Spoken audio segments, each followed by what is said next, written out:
Bonjour les enfants. Aujourd'hui, nous allons voir comment faire des soustractions dynamiques avec les timbres. Je sais que vous en êtes très bien sortis avec les soustractions statiques. Nous avons donc toujours notre fidèle serviteur, la boîte de timbres.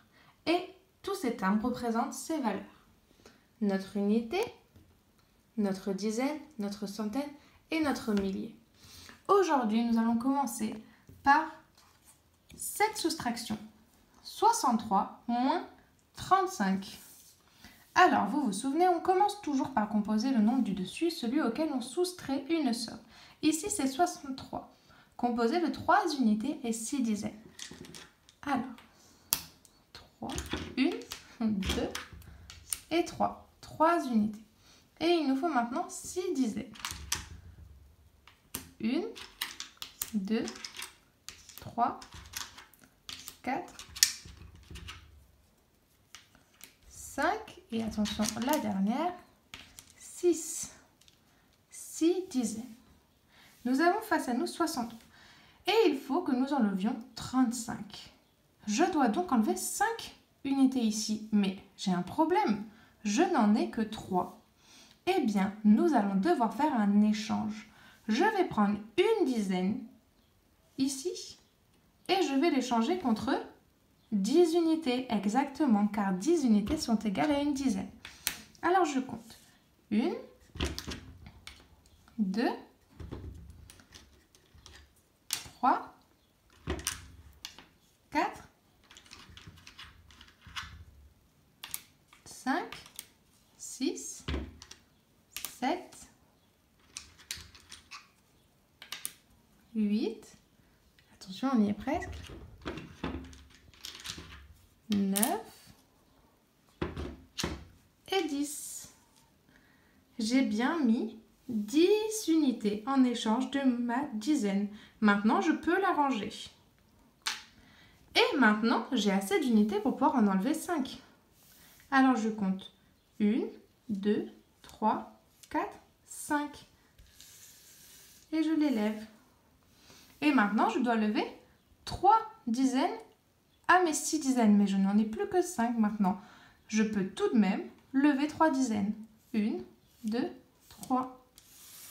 Et voilà les enfants, nous avons le résultat.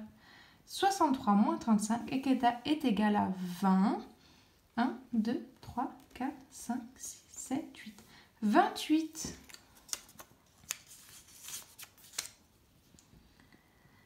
Nous venons de faire notre première addition dynamique. Lorsque nous n'avons pas assez d'un ordre, nous prenons un à l'ordre suivant. Nous allons tenter de faire une nouvelle soustraction dynamique avec des milliers cette fois. Il faut que nous rangions tout notre matériel.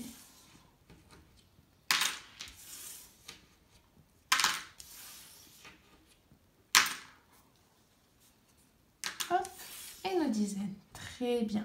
Maintenant, nous pouvons découvrir notre nouvelle soustraction.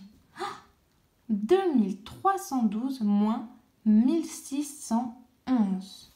Voyons voir. Nous allons commencer évidemment à composer notre premier nombre, celui auquel on va enlever une somme.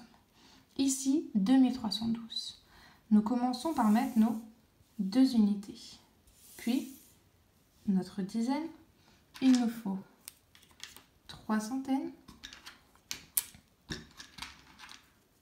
Hop, et 2 unités de 1000. Voilà. Je dois lever une unité, ce que je peux faire. Puis je dois lever une dizaine. Ah, très bien, je lève ma dizaine. Je sais donc qu'ici, j'aurai un 0. Et maintenant, je dois lever 6 centaines. Mais ce n'est pas possible, je n'en ai que 3. Alors, je vais prendre un de l'ordre suivant, ici les milliers, que je vais échanger. Une unité de 1000 est égale à 10 centaines. Je vais donc prendre 10 centaines. 1, 2, 3, 4, 5, 6, 7, 8, 9 et enfin 10. Maintenant que j'ai bien mis 10 centaines, je peux ranger mon unité de 1000 qui m'a servi à faire l'échange. Maintenant, je peux enlever mes 6 centaines. 1, 2, 3, 4, 5, 6. Et il faut que j'enlève maintenant un millier aux 2 que nous avions, mais il ne nous reste plus qu'un. Alors, j'enlève l'unité de 1000 qui reste. Et voilà notre résultat. Nous avons 1, 2, 3, 4, 5, 6, 7 centaines.